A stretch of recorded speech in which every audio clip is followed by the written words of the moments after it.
Welcome back to the channel. Today we're diving into one of Africa's most important and heated disputes, the conflict between Ethiopia and Egypt over the Nile River. At the heart of it all is a massive project called the Grand Ethiopian Renaissance Dam, or GERD. This isn't just about water, it's about power, survival, and national pride. The Nile is the lifeblood of Egypt. Nearly 90% of Egypt's fresh water comes from it. Without the Nile, Egypt's agriculture, cities, and people simply couldn't survive. But here's the key, most of that water doesn't actually start in Egypt. It comes from the Blue Nile in Ethiopia, which provides the majority of the river's flow. Ethiopia, on the other hand, is one of Africa's fastest-growing nations.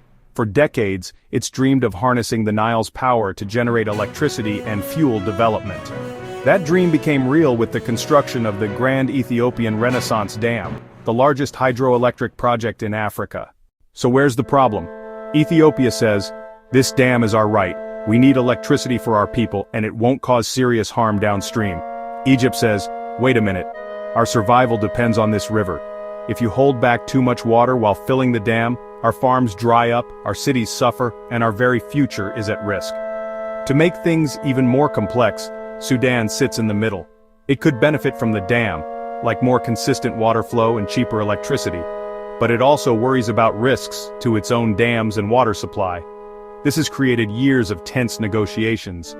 Ethiopia wants full control over filling and operating the dam.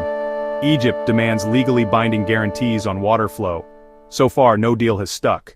This isn't just about water, it's about sovereignty and history. Egypt often points to colonial-era treaties that gave it most of the Nile's waters, but Ethiopia never signed those agreements, and it argues they're outdated and unfair.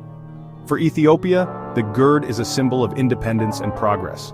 For Egypt, it's a potential threat to national security. That's why the dispute is so intense.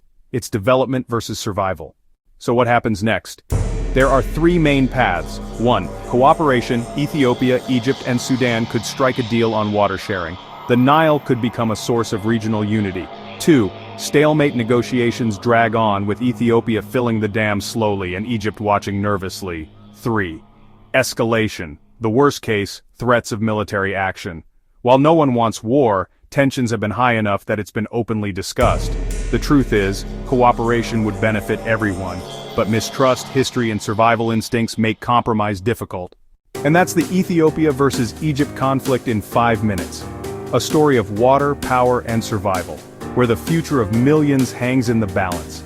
If you found this breakdown useful, don't forget to like, share, and subscribe for more global conflict explainers. Thanks for watching.